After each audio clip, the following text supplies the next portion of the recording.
Bienvenue dans Local Cash. Il pleut sur les marchés.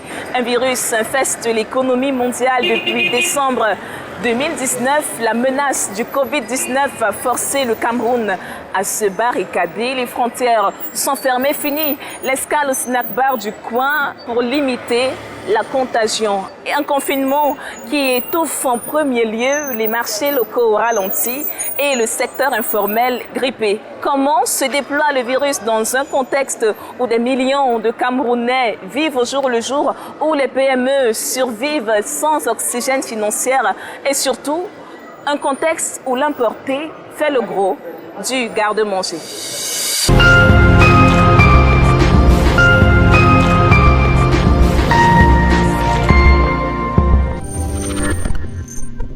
Il y a une très grande crise, vraiment. Nous souffrons. Ce qui se vend de plus, c'est les masques. Non, il y a même une demande énorme. Chaque jour, surtout pour le moment, c'est les désinfectants qui passent le plus sur le marché.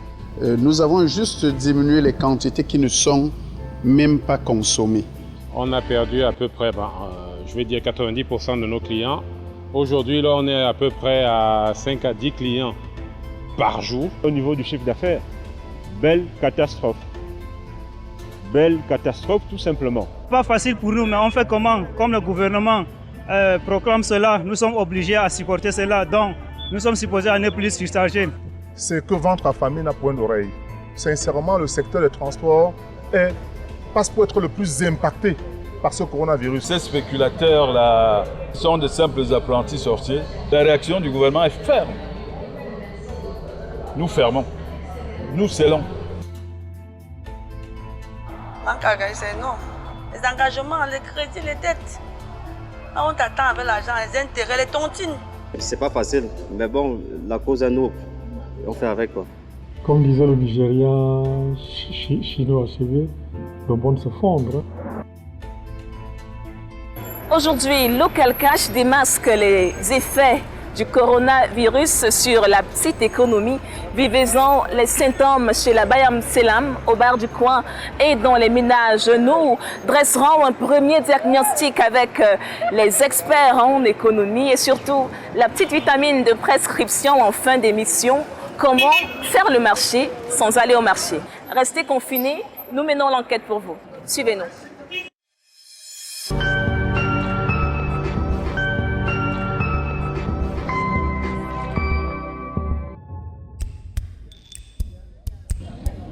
L'ambiance a déserté la rue de la Joie. Notre caméra balaye sauce. Le quartier bouillant de Yaoundé ronronne d'ennui cet après-midi. Les enseignes affichent ternes, les chaises brassent de l'air et les baffles sont de congé, ou plutôt confinés comme le pays. Le Cameroun doit contenir une pandémie qui enfièvre le monde. Le Covid-19, le virus à couronne a pris de court le monde entier. Parti des rives de Wuhan en Chine, le microbe s'est fait macro en s'exportant dans tous les continents. L'Asie, l'Europe, l'Amérique et inévitablement l'Afrique. Mondialisation oblige, la maladie atterrit au Cameroun par les airs. Le 6 mars 2020, alerte rouge en noir sur blanc. Un cas positif est confirmé dans la capitale. Le singulier devient pluriel à une vitesse exponentielle. Plus de 500 cas en 3 semaines. Pour tempérer la course du virus, le gouvernement adopte 13 mesures. Il faut tenir le virus par les couronnes en instituant la prévention.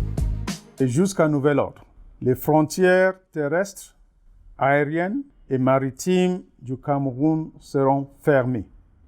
Les rassemblements de plus de 50 personnes sont interdits sur toute l'étendue du territoire national.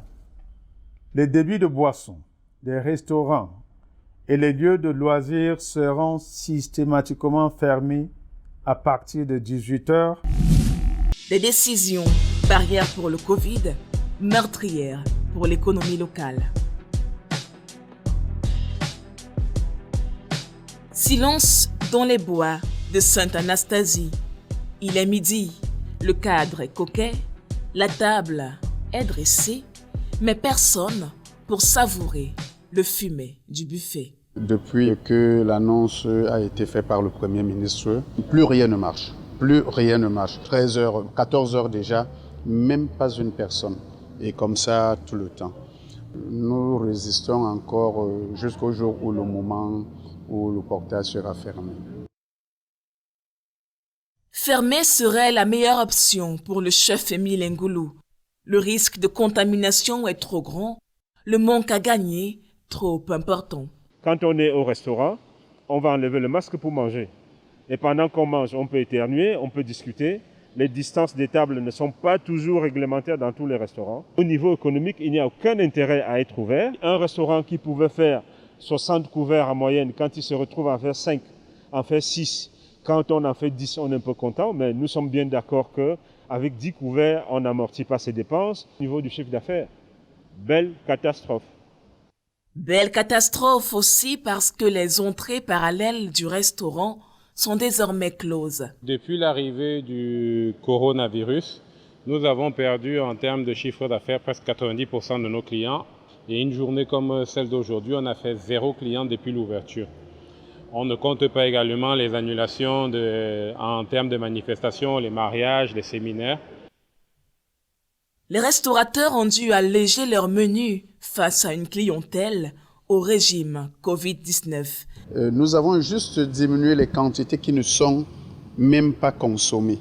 Donc, tout ce qu'on apprête, nous sommes obligés nous-mêmes d'en consommer. Depuis l'arrivée du corona, on a supprimé totalement le buffet. Et on ne marche qu'à la carte. Mais quand bien même on reste à la carte, notre taux de perte est encore important. Ce qui signifie qu'on jette énormément. Mais pas que. Le personnel aussi a dû libérer la carte. On a dû mettre déjà pratiquement 17 de nos employés en chômage technique. Image sage d'un début de soirée à Bafoussam. À 18h30, la vitesse des chaises qui s'empilent raconte la rigueur des mesures anti-Covid-19. Les forces de l'ordre font la patrouille des barricades. Enseignes barrées pour tous dès 18h. Et c'est non négociable.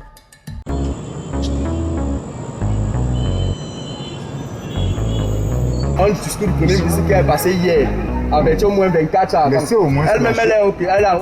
À Douala, par contre, les nuits arrosées ont l'oreille dure. Les vitres closes et portails baissés couvrent à peine les clients attablés. La capitale économique, d'ordinaire vibrante et sulfureuse, a du mal à se mettre en veilleuse. C'est que le monde de la nuit est le premier touché par le vide qu'impose le Covid.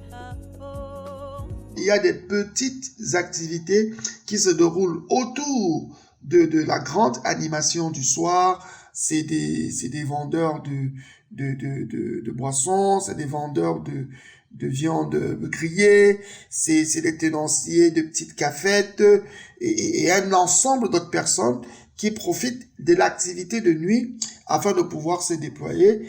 Donc, je pense que ce seront ces personnes-là qui seront les plus touchés. Touchés, les lieux de plaisance de Yaoundé font grise mine. Toutes les ambassades de la nuit et pharmacies de garde populaire ont fermé. Au rond-point Loncac, l'air est libéré des effluves habituels de poissons braisés. La carpe, jadis servie ici jusqu'au petit matin, a prêté son silence à l'orchestre. Muets, les instruments qui hier encore rythmaient ce célèbre complexe culturel. Si on ferme à 18h, les chanteurs ne peuvent pas venir en journée. Parce que le cabaret, c'est quelque chose de la nuit. Il y a quelques rares clients qui viennent en journée. C'est un peu sec, s'il faut le dire. C'est un peu sec. Sec, désert, comme ses confrères. Un peu plus loin, le Québec est ouvert juste pour faire bonne figure et préserver le matériel de l'usure. Quand on arrive, on essaye d'ouvrir les volets pour que la moisissure ne reste pas à l'intérieur, puisque les appareils doivent rester allumés pour que ça ne se gâte pas. Oui. Et après, on reste pour maintenir la maison ouverte pour que les clients ne se posent pas de questions, ne se disent pas peut-être ce qu'on a fermé. Fermé, l'idée a un peu effleuré la patronne du snack voisin face à des employés totalement désœuvrés. Je viens de leur dire que regardez comment tout est sale. Si j'étais une simple cliente qui voulait prendre un pot, je ne pourrais pas m'asseoir. C'est pour ça qu'ils ont même fait tout ce nettoyage. Si j'étais assis carrément, attendre 18 heures et fermé. Désarroi d'une promotrice qui craint la faillite. Depuis que les nuits arrosées ont tari, à peine 5 clients. La recette du jour dépasse rarement 10 000 francs CFA. Même c'est chaud, les dettes de ça. Au bout du fil, un autre propriétaire de snack bar, inquiet, hanté par le stress. Des réunions, même des réunions dimanche. Pour vous dire vrai, c'est la catastrophe. C'est inexplicable, même vous voyez. C'est comme ça, qu'à 18 ans, il n'y a personne. Nous ne sommes alors qu'au 3e jour de confinement et déjà, les voix s'habillent d'un brin de détresse. On ne peut même pas compter, c'est énorme. Déjà, les employés sont à la maison, ils ne font rien, le poste, tu dois payer tes charges ne doivent souffrir de rien. Les engagements, les crédits, les dettes. Là, on t'attend avec l'argent, les intérêts, les tontines. Moi, je vois que 2 jours là même, je m'attends à même, je ne sais pas combien de temps. Donc, je travaille déjà le moral, sachant que ça ne va pas finir demain ou après-demain. Comme Dieu peut nous faire grâce. Un horizon sombre et incertain qui fait paniquer toutes les branches de l'économie. Monsieur Corona, qui es-tu? La nuit des lendemains difficiles s'abattra surtout sur les ailes du secteur informel. Ces travailleurs en marge du système, aux emplois précaires et à l'épargne frêle, devront encore plus serrer la ceinture. La connerie est réelle, on ne joue plus. La planète en confinement, qui l'aurait cru? Ça raconte que l'homme noir, ça ne tue pas. Que Corona sous le soleil ne résisterait pas. Prenons un taxi vers le labyrinthe de l'informel. Les conducteurs aussi paient la monnaie des mesures anti-Covid-19. La recette du jour a fondu. Impossible de rapiécer les bénéfices par la surcharge. Interdit aussi de remplir l'habitacle arrière. Un taxi désormais, c'est 3 places payantes au lieu de 5. Les collègues à 2 roues doivent se contenter d'un seul passager. Nous prenons 400 pour 2 personnes et maintenant si nous sommes à 1 place, on prend 200 seulement. Le transport de masse lui aussi frôle le point mort. Il faut faire la diète aux clients. Les limitations de place se dressent entre les lignes de cet arrêté du ministère des Transports. Compagnie de voyage, gare routière, transporteurs de marchandises, toutes les roues doivent suivre la route de la prévention. Dans tous nos points d'embarquement, nous avons disposé de grands seaux d'eau, une eau déjà traitée, où tout passager qui arrive doit d'abord se laver les mains avant d'entrer dans le bus. Mais tenir le rythme de l'hygiène a un coût. De quoi emballer les pédales financières et engraisser les prix pratiqués, comme ici sur l'axe Yaoundé-Soie. Nous avions demandé aux patrons de revoir les recettes à la baisse, à 50%. Au niveau des chauffeurs, nous leur avions dit de ne plus regarder ce qu'ils gagnent. Si chacun peut avoir 1000 francs, ou il peut acheter ne serait-ce qu'un kilo de riz pour que les enfants puissent manger, c'est l'essentiel. Au lieu de 250 francs, nous avions augmenté à 300. Car les cours du carburant, eux, n'ont pas ralenti, encore moins les charges des transporteurs. C'est que ventre à famille n'a point d'oreille. Et quand on restreint le nombre de passagers, ça veut dire que forcément, votre porte-monnaie va avoir un impact négatif. Voyez-vous, vous ne serez plus en mesure de pouvoir remplir vos responsabilités quotidiennes. Puis encore, le contexte pompe dans les esprits la peur d'une éventuelle pénurie. Car depuis la mi-2019, le Cameroun carbure à l'importation de produits pétroliers. La fermeture des frontières pour cause de Covid-19 ouvre les vannes de l'incertitude dans les stations-service.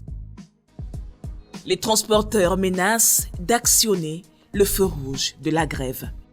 Les revendications que nous faisions avaient, n'est-ce pas, une incidence économique. Vous savez, quand on parle, n'est-ce pas, de baisse des prix du carburant, ça touche immédiatement le budget du Cameroun. Alors, ils nous ont fait dire qu'en réalité, notre demande était pertinente. Ils vont l'étudier et dans un avenir très bref. Brève ou pas, la pandémie de Covid-19 sème de lourdes séquelles économiques. Monsieur Corona, qui es-tu? Qui es-tu? Le monde est dans des beaux draps. Virus que tu. La résilience camerounaise transpire entre les allées bondées de nos marchés. Si le cadenas de la distance sociale n'a pas verrouillé la promiscuité entre les étals, de nouveaux rituels s'incrustent entre l'offre et la demande. On a demandé qu'on doit déposer le seau avec l'eau de javel et du savon pour qu'on nettoie, pour éviter le colonel virus. Le nom importe peu. Le colonel coronavirus a mis tout le marché au pas de la propreté. Avant d'entrer à Congel-Camp, il faut laver les mains. Avant d'entrer au bar, il faut laver les mains. Avant d'entrer à la boutique, il faut laver les mains. On a quand même les désinfections qu'on a achetées là. De temps en temps, on rince les mains et aussi le savon en bas du comptoir. Je lave d'abord mes tomates avant de classer au comptoir. Oui. Même mes mains, je lave. Tu vois comme mes mains sont propres, non? Je lave mes mains. En rire pour noyer le poids d'une bourse aride. À l'hygiène, se sont greffés de nouveaux horaires d'accès aux espaces marchands. 16 heures, fermeture des étals, aux grandes dames des commerçants. On ferme le marché, on rentre. Donc que la marchandise soit là ou pas, on garde, on rentre. Et pourtant, le pays est d'abord en crise. Le marché, c'est qu'on ne parvient pas à manger. Même si on va fermer 2 fois, même si on ferme, je vais sortir. Si je ne sors pas, on ne doit pas manger chez moi. Sans toutefois vous mentir, elle ne mange. Depuis le matin jusqu'à l'heure, si elle te dit qu'elle vient de recevoir mon premier client, tu ne vas pas croire. Bon gré, mal gré, les marchés paient le tribut de la crise. Le flux de clients s'est rabougri avec le confinement.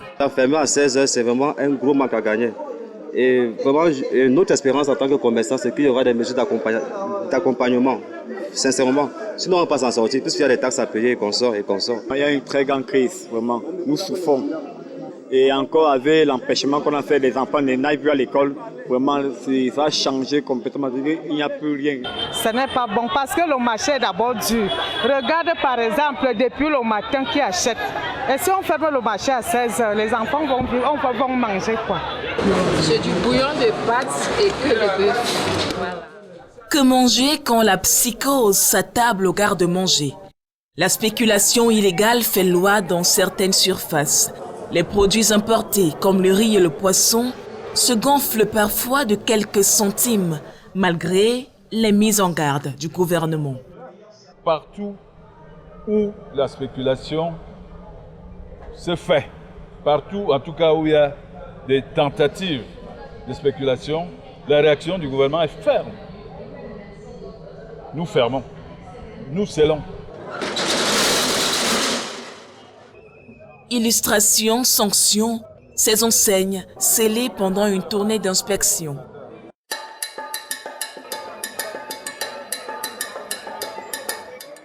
Au marché, certains ont flairé à plein nez le business du moment. Les masques ont remplacé les friandises pour les vendeurs à la sauvette. C'est passé de 5 000 à 15 000, 22 000, ça dépend. Et c'est même déjà rare et c'est même fini au marché. La vente d'accessoires médicaux a explosé en quelques semaines. Les prix sont aussi volatiles que les stocks disponibles. Nous avons dû parcourir plusieurs boutiques de gros pour trouver quelques cartons chez Djibril. On ne maîtrise même plus les prix. Ça monte au jour le jour. Pour le moment, il n'y en a même plus sur le marché. Nos livreurs n'en ont plus. Je peux vous dire que je suis même allé au quartier ramasser ça, peut-être entre 6 000 et 5 000. Moi, j'essaie de vendre ça à 7 500, 8 000 pour le moment. Non, il y a même une demande énorme. Dans les officines aussi, c'est la haute saison. Les pharmacies ont du mal à contenir la demande en matériel de prévention depuis le début de la pandémie. Masques, désinfectants et gants s'arrachent toutes les minutes, parfois à prix de luxe. Il faut rester confiné pour éviter la propagation du virus. Et les marchés sont les premiers concernés par cette mesure gouvernementale. Mais comment se ravitailler en denrées tout en évitant la promiscuité? La solution se niche dans les nombreux services de livraison à domicile. Les offres affluent depuis le début du Covid-19 au Cameroun et les demandeurs aussi. Aujourd'hui, en boitant les pas d'une jeune entreprise surbookée, c'est la Mater qui vous fait le marché. Respectons les consignes d'hygiène. Son logo fond la foule du marché du Mfundi. Geste d'habitué, boutade d'assaut. À l'aise dans ses quartiers, Sorel n'est pas une cliente ordinaire. Également un carton de Rosada. Oui, c'est bon, c'est frais. Quand c'est rose, ça veut dire que c'est frais. L'assurance laisse deviner une professionnelle.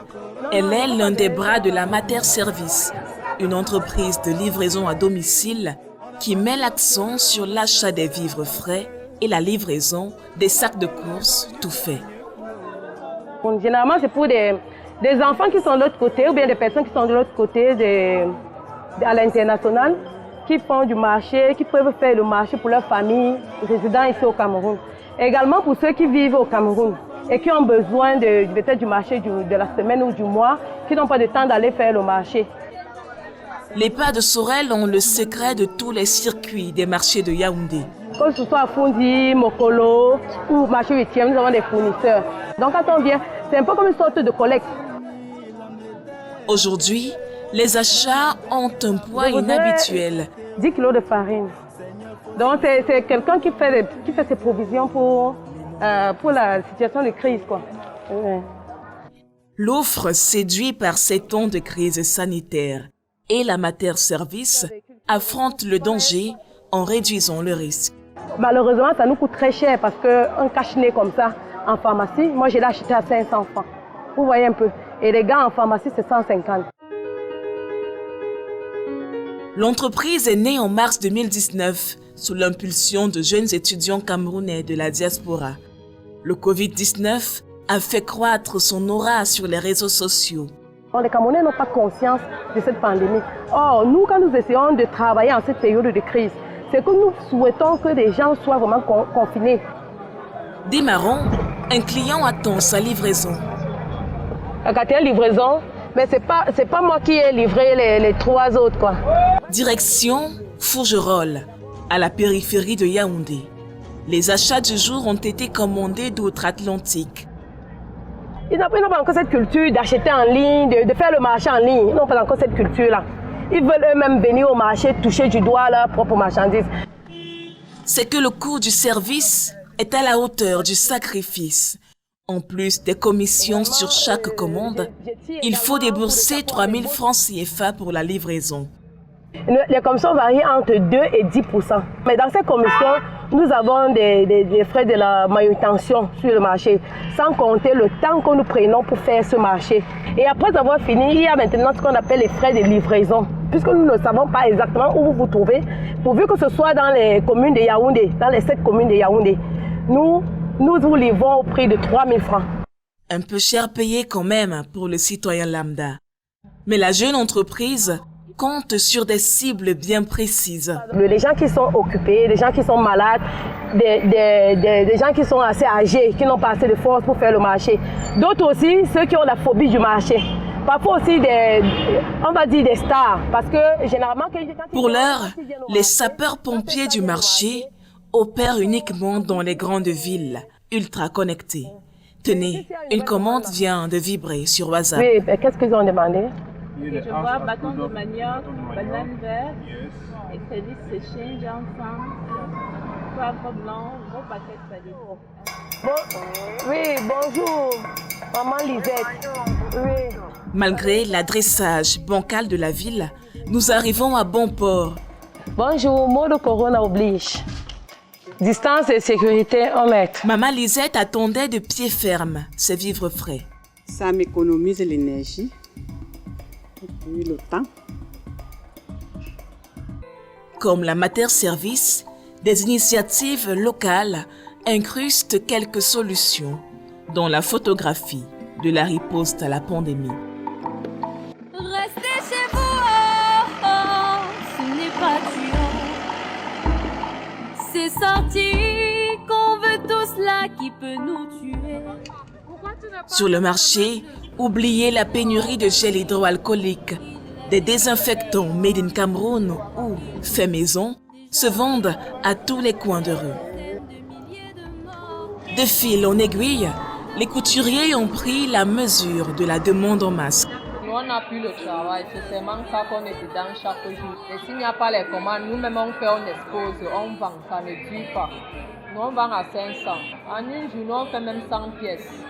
Lorsque je voyais les gens passer avec les masques hygiéniques, j'ai pensé qu'en prenant les polyesters, on peut bien confectionner aussi les nôtres et vendre à la population.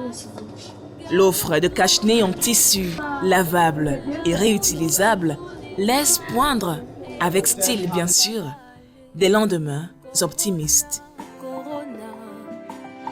Ennemi commun, Corona, Corona. Ennemi commun, ensemble au combat. Si certains marchés sont fragilisés par la pandémie, d'autres par contre ont pris plus de lumière et de force pendant ces derniers mois. Quoi qu'il en soit, la pandémie de Covid-19 aura une fois de plus réitéré la nécessité de construire une industrie locale forte et résiliente. C'est la fin de Local Cash. Merci à vous de nous avoir suivis. Rendez-vous très bientôt sur CRTV News.